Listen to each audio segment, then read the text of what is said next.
안녕하세요. 이번 시간에는 여러분들 로컬 컴퓨터에다가 VS 코드 한번 설치해 보도록 하겠습니다. 이번 시간의 목표는 VS 코드 다운받아서 한번 설치를 해 보는 거고요. 그 다음에 파이썬 프로젝트 세팅하는 방법 같이 진행을 한번 해볼게요. 그 다음에 파이썬에는 가상 환경이라는 게 있는데 이 가상 환경에 대한 개념을 설명드리고 같이 한번 세팅해 보겠습니다. 먼저 VS 코드에 대한 설명을 잠깐 드릴게요. VS 코드는 마이크로소프트사에서 2015년에 만든 툴이고요. 파이썬뿐만이 아니라 다양한 언어의 개발을 돕는 IDE 툴이라고 보시면 돼요. 그러니까 프로그래밍을 돕는 툴이라고 보시면 됩니다. 참고로 이 VS 코드는 그 이름이 비주얼 스튜디오 코드의 줄임말이에요. 그런데 찾다 보면은 비주얼 스튜디오라고 하는 툴이 있습니다. 이 툴과는 다른 거예요. 비주얼 스튜디오는 그냥 .NET 프레임워크를 개발하는 별도의 툴이라고 보시면 돼요. 그래서 헷갈리시면 안 돼요. 꼭 VS 코드를 다운받으셔야 됩니다. 그래서 첫 번째 할 거 VS 코드 다운로드 받고요. 그 다음에 여러분들 로컬 컴퓨터에다가 VS 코드를 설치하고 파이썬 언어 개발을 돕는 확장팩을 설치를 할 거예요. 이 파이썬 확장팩은 이제 파이썬 문법 오류가 발생했거나 아니면 자동 완성 기능을 좀 추천해 준다거나 그런 부가적인 기능들이 있죠. 그런 것들을 도와주는 기능이라고 보시면 돼요. 그 다음에 이제 파이썬 프로젝트를 하나 만들어 볼 건데 그러면서 파이썬 가상 환경 설정을 같이 진행을 할 거예요. 진행을 하기 전에 이제 파이썬 가상 환경에 대한 설명을 잠깐 드리겠습니다. 파이썬 가상 환경에 대한 정의를 한번 보시면 라이브러리 버전 충돌 방지를 위해서 파이썬 인터프리터 환경을 격리하는 기술이라고 되어 있어요. 이것만 봐서는 무슨 말인지 잘 모르겠죠? 먼저 그림을 보면서 이 가상 환경이 왜 필요한지 좀 설명을 드릴게요.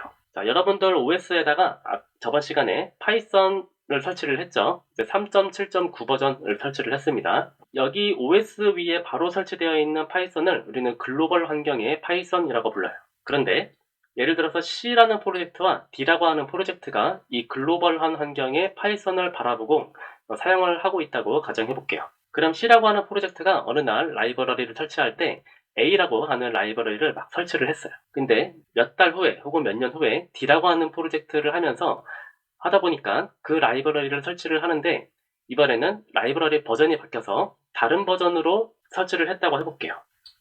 그러면 D 프로젝트는 잘 돌겠지만 C 프로젝트는 어느 순간 돌지가 않아요. 그 라이브러리 버전이 다르다고 나오기 때문에 돌다가 어느 날 에러를 뱉어낼 수 있습니다. 그 이유는 지금 C 프로젝트와 D 프로젝트가 같은 파이썬 인터프리터를 바라보고 그 라이브러리를 설치하고 있기 때문에 종속성에 대한 문제가 생긴 거예요. 그래서 우리 충돌이 발생했다라고 얘기를 하죠. 이 문제를 해결하기 위해서 나온 게 가상환경이라고 보시면 됩니다. 그래서 VENV라고 되어 있는 이 가상 환경을 이렇게 만들어 놓으면은 예를 들어서 우리의 에어플로우 프로젝트는 이 가상 환경만 바라보고 사용을 하게 돼요. 그러면 에어플로우 프로젝트에서 라이브러리를 설치할 때 이 가상 환경 안에서 라이브러리를 설치하고 사용을 하게 됩니다. 그 다음에 B라고 하는 프로젝트가 또 있다가 볼게요. 이번에도 B라는 프로젝트를 위해서 가상 환경을 이렇게 하나 또 만들어 놓으면 이번에는 이 가상 환경 안에서만 이렇게 라이브러리를 설치하고 사용을 하게 돼요. 그럼으로써 에어플로우 프로젝트와 또 다른 B라는 프로젝트는 완전히 격리되게 됩니다. 독립적으로 움직이는 거죠. 서로에게 영향을 주지 않고 필요한 라이브러리를 알아서 깔아서 쓰게 되는 방식으로 움직이게 돼요. 그래서 파이썬 가상 환경은 파이썬 프로젝트를 할 때마다 별도로 하나씩 만들어주는 게 요즘 말로 국물입니다. 국물. 그래서 우리도 에어플로우 프로젝트를 하면서 이렇게 가상 환경 하나 만들어 줄 거예요. 이해하셨죠? 그럼 여기까지 보고 이제 VS 코드 바로 한번 설치해 보도록 하겠습니다. VS 코드 다운로드 받도록 해보겠습니다. 웹브라우저 하나 여시고요. 이번에는 VS 코드 인스톨이라고 검색을 해볼게요. 제일 위에 공식 홈페이지 한번 들어가 보겠습니다. 그러면은 이제 OS에 맞게 다운로드 할 수 있도록 버튼들이 있고요. 여러분들 대부분 윈도우즈 사용하실 테니까 윈도우즈 버튼 누르시면 됩니다. 누르시면은 이제 바로 다운로드가 시작이 돼요. 한 80메가 정도 되니까 잠깐 기다려 보도록 하겠습니다. 다운로드가 다 됐고요. 바로 한번 설치 진행해 볼게요. 라이선스 버튼 동의합니다 누르시고요. 그 다음에 설치 경로는 저는 그대로 두도록 할게요.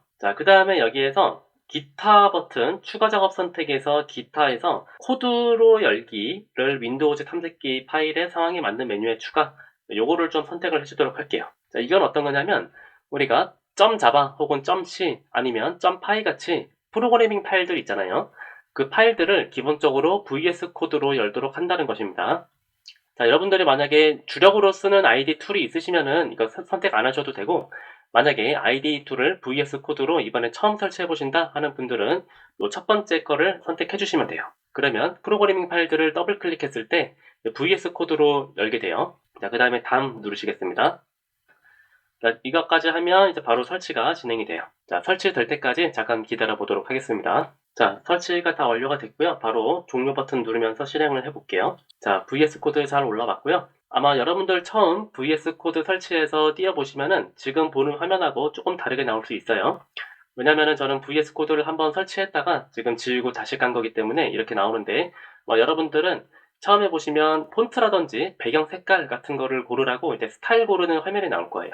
거기서 원하시는 스타일 고르시고 빠져나오면 지금 보시는 화면하고 아마 비슷하게 나올 거예요. 자, 이제 확장 기능 한번 설치해 보도록 할게요. 자, 확장 기능은 여기 왼쪽에 있는 메뉴 중에서 요 블록 모양 요 부분의 메뉴를 한번 클릭을 해볼게요. 자, 그러면 익스텐션이라고 뜨죠. 확장 기능들을 설치할 수 있는 건데, 파이썬이라고 검색하면은 제일 위에 파이썬에 대한 확장 기능이 있어요. 자, 이 부분은 저 같은 경우는 지금 이미 설치가 되어 있기 때문에 언인스톨 메뉴가 나오지만 여러분들은 인스톨할 수 있는 메뉴가 있을 거예요. 그 버튼을 눌러서 인스톨을 해주시면 됩니다. 자, 이 확장 기능이 있으면 이제 파이썬 개발을 할 때 이제 문법 틀렸다든지 빨간 줄 쳐준다든지 그런 것들이 이제 지원이 되는 거예요. 자, 확장 기능까지 모두 설치하셨으면 이제 새로운 프로젝트를 만들어 봐야 되겠죠. 자, 이제 파일 가셔서 새로운 프로젝트를 만들기 위해서 뉴 프로젝트를 하면 좋겠는데, VS 코드는 아쉽게도 뉴 프로젝트는 없어요. 아마 이클립스나 파이참 같은 툴에 익숙하신 분들은 뉴 프로젝트를 찾으실 건데 여기는 없습니다. 그 이유는 VS 코드라는 툴 자체가 파일이나 폴더 단위로 관리할 수 있도록 해주는 툴이기 때문에 기본적으로는 뉴 프로젝트라는 기능이 없어요. 뭐 확장 기능을 설치해서 가능하다고도 하는데 저희는 확장 기능을 설치하진 않을 거고요. 그냥 여기에서 오픈 폴더로 새로운 프로젝트를 잡도록 하겠습니다. 자, 그거를 한번 같이 진행을 해볼게요. 자, 탐색기 하나 여시고요. 프로젝트의 최상위 루트가 될 디렉토리를 한번 만들어 볼게요. 저는 지금 C 드라이브에 제 홈 디렉토리 위치해 있습니다. 자, 여기에서 폴더를 하나 만들어 볼게요.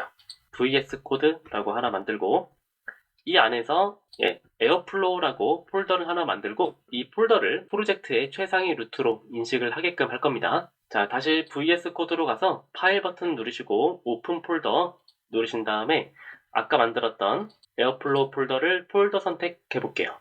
자, 그러면 방금 만들었던 에어플로우 폴더를 최상위 루트로 인식을 해서 이제 프로젝트가 하나 만들어진 거예요.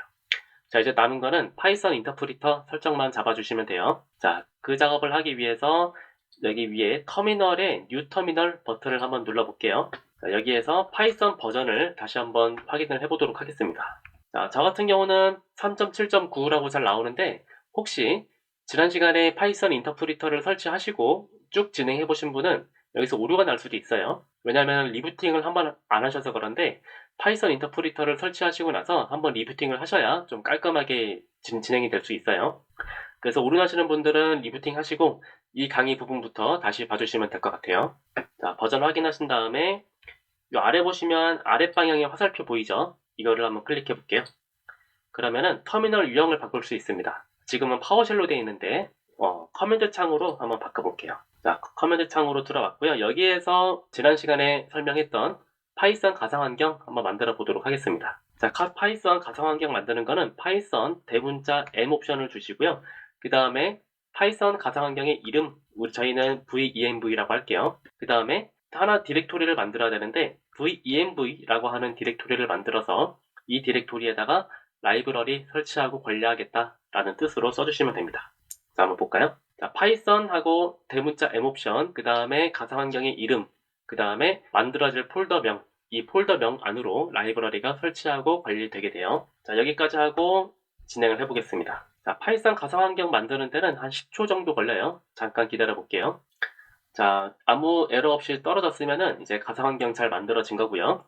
이제 만들어진 가상환경을 바라보게끔 설정을 해줘야 돼요. 네, 그 작업을 하기 위해서 헬프 버튼 가셔서 Show All Commands를 누르시면 됩니다. 여기에서 인터프리터라고 한번 입력을 해볼게요. 자, 인터프리터라고 입력하시면은 Python Select Interpreter라고 위에 보이시죠? 이거를 선택하시면 돼요.